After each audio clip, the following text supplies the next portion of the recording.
就你有没有觉得过去就是不时会有腰酸的感觉？对。但是可能休息一下就又好。对。我就是这样子，就状况应该很久。它慢慢在累积它的问题，就是我们所说的亚健康状况。但那个筋是慢慢越来越紧，最后可能爆发的那种。爆发会比较伤到。有可能。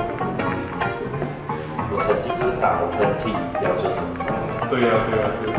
有这些状况就有可能有那个隐忧啊。所以要周期的放松。一开始要把里面的结块这个处理掉，因为那个结块是有拉力的，只要有结块在，里面的筋都是纠结在一起。那结块处理掉之后，才可能开始谈保养问题。